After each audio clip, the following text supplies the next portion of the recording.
Queria falar sobre alguns números também, viu, Marcos? Vamos embora. Fazer outros números, agora pensando mais do outro lado dessa cadeia, você falou que a gente é muito mais vendedor que comprador, eu queria olhar para o outro lado, não só num período de pandemia, mas em condições normais até, se é que a gente dá para chamar de normal, mas enfim, nos últimos anos aí.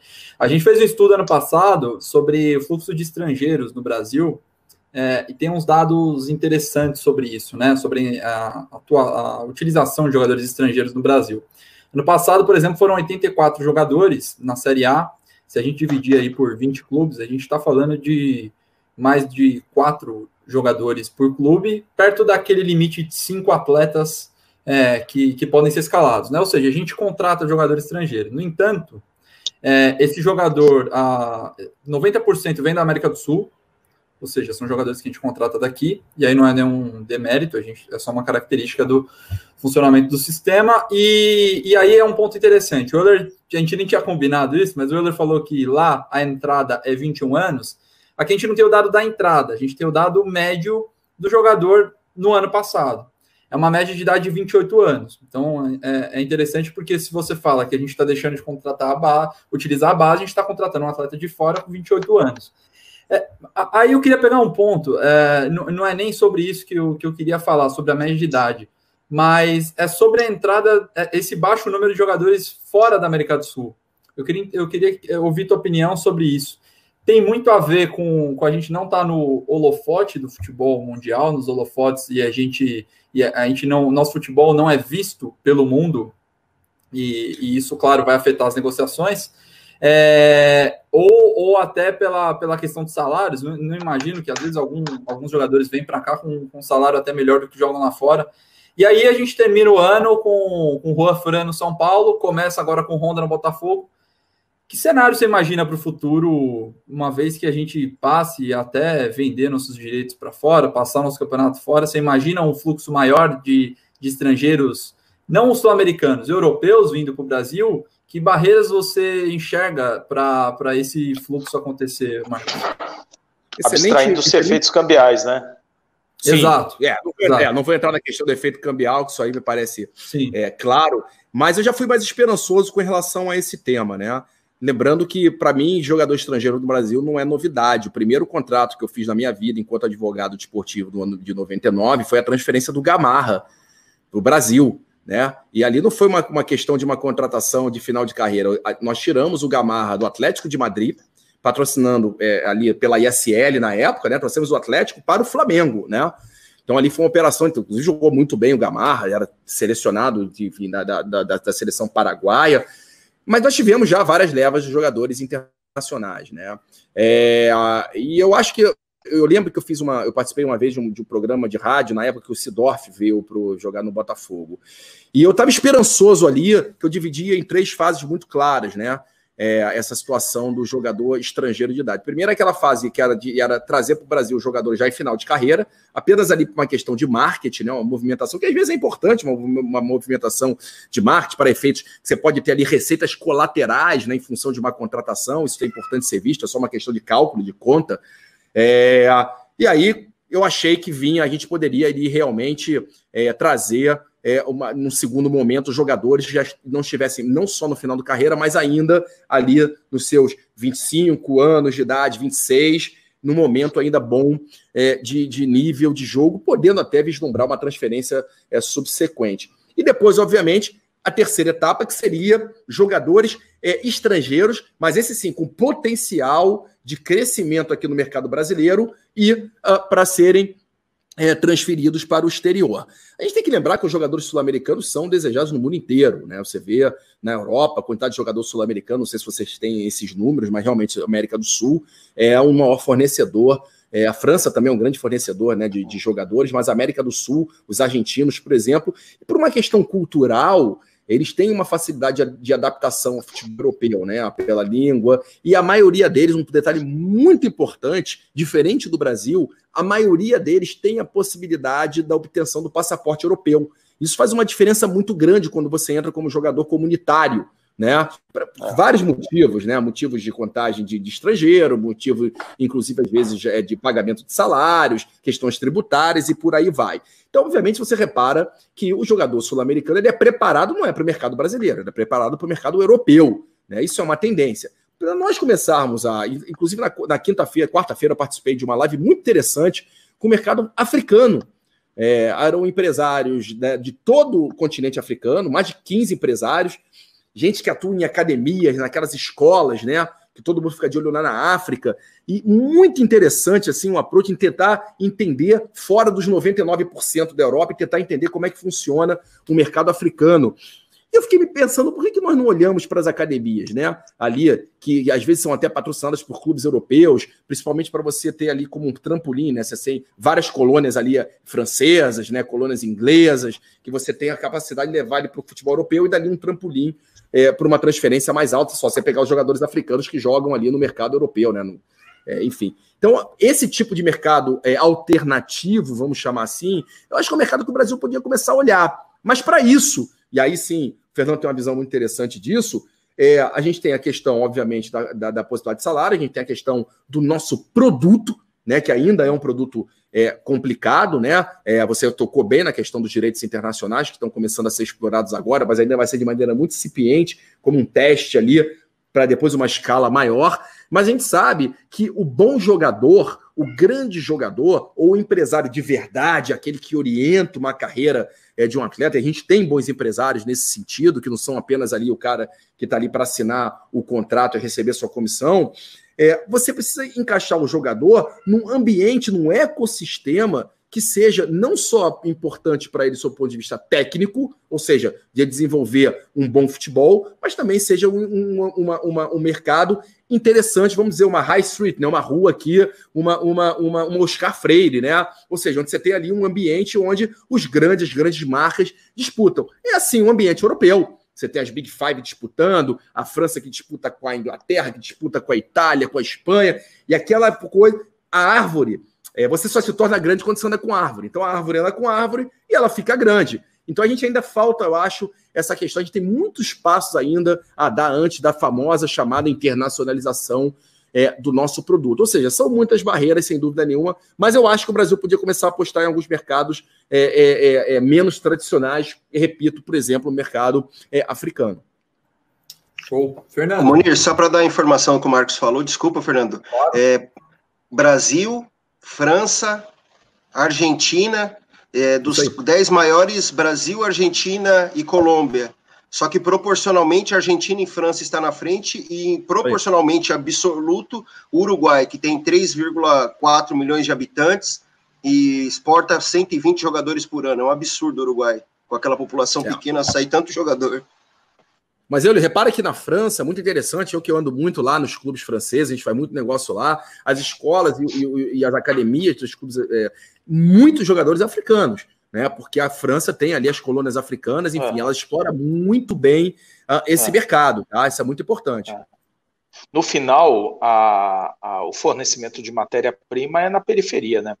Não adianta. É isso aí. É a África e a América Latina, né? Indiretamente a França é a África e aqui, né, a América Latina, né? É isso. Não tem jeito. É isso aí. Eu queria dar uma variada aqui no tema aqui. Tem muita gente que pensa que o Mota é um especialista só de jogador e o Mota, na verdade, é um especialista também do mundo digital, da comunicação, inclusive dá curso disso, né, Mota? O curso na curseria. Faça um curso do Mota aí para conseguir se posicionar no mercado. Mas olha aqui, gente, eu queria falar um pouco. Nós tivemos aqui uma live de mais de 2 horas com o Marcelo Campos Pinto, aqui, a coisa de 2 semanas atrás. Né? Craque. E aí falamos. Craque. E a gente discutindo muito essa. Hoje, curiosamente, hoje ou ontem, alguma coisa assim, eu não sei exatamente que dia, o anúncio em si. Mas o Barcelona lançou o ATT dele, né? E o mercado inteiro está indo para isso, né? O Estudiantes aqui na Argentina já fez esse lançamento no ano passado dele, né? Aí você fala, pô, não, mas é o Barcelona. Não, o Estudiantes fez o lançamento do ATT dele aqui no ano passado. A gente está num mundo, numa transformação brutal, né? Brutal, em que a Covid acelerou esse processo, né? E ao mesmo tempo, quer dizer, aqui nós temos duas questões que eu queria jogar na mesa. A primeira os clubes e o conteúdo, né? E a propriedade do conteúdo, o que você vai vender, o que você vai manter e vender direto, o que você vai vender para um terceiro, quem é esse terceiro, como ficarão as negociações no mundo em que a gente foi acostumado por mais de uma década a negociar direto com um cara só, e basicamente só tinha ele na mesa. Nós estamos falando da Rede Globo, que era o único, basicamente, comprador desse produto, salvo ali exceções ali que apareceram outros players na mesa, mas ela sempre foi a compradora, né? Então, o primeiro ponto é o seguinte: nós estamos numa transformação brutal. Agora, o Flamengo botando o pezinho num patrocínio com a Amazon, que talvez no futuro, pós-24, pós-negociação com a Globo, possa ser o início de uma conversa para Mas, enfim, as plataformas vindo, o Brasil é um mercado digital monstruoso, esse xadrez com a TV Globo, no mercado em que a TV aberta e a TV fechada estão aí com um futuro, não vou dizer indefinido, mas é uma tendência de queda, uma redistribuição no mercado. Esse é um ponto. Então, como é que você está vendo aí a posição dos clubes brasileiros e do mercado brasileiro em relação a esse ponto essa bifurcação no mercado? Você tem que tomar decisões, né? Nossos clubes aí sequer montam uma liga para discutir, porque na hora de sentar com um gigante desse, um cara desse quer efetivamente falar com o bloco, é muito melhor que falar pontualmente. O Flamengo vai tentar pontualmente, o Flamengo é o maior, um dos dois maiores, tá, tudo bem. Mas, e quem não é Flamengo? Como fica, né? Então, eu vou dividir essa pergunta. Eu queria primeiro centrar nesse ponto. Como é que você está vendo essa mudança nesse mercado de transmissões com o streaming e os impactos disso para o futuro, já que estamos falando de 31% da receita dos clubes? Esse é um ponto muito interessante, um ponto muito importante, né? Eu acho que nenhum hoje gestor ou nenhum executivo da indústria do esporte, do entretenimento, ele pode ignorar essa sua colocação, Fernando. Hoje eu participava à tarde de um programa junto com o pessoal da McKinsey, e eles diziam isso, né, que o mercado norte-americano, em 90 dias, experimentou uma aceleração digital que estava sendo esperada para 10 anos. Né? Então, vocês têm uma noção aí, o mercado varejo, por exemplo, norte-americano. Sempre das minhas aulas que eu dou, principalmente lá na Europa, no Real Madrid, também aqui na CBF, na aula de gestão, eu falo que quem não for contemporâneo digital, morre. Já falava isso antes da Covid, né? E agora, mais do que nunca. Quem se adiantou ali para tentar fazer, de alguma forma, uma transformação digital serão, sem dúvida nenhuma, os faróis dessa retomada. E a gente tem aqui um caráter muito claro, que a curva de recuperação da indústria é uma curva colaborativa, no sentido que a gente tem que entender o que está acontecendo nas outras indústrias, principalmente na indústria, vamos dizer, do entretenimento audiovisual, a indústria das produções, a indústria da moda, que você tem um varejo muito forte e acelerou agora absurdamente a parte digital, de e-commerce. Isso tudo importa para a gente na área do futebol, né? Então, se você for reparar, há ali uma clara...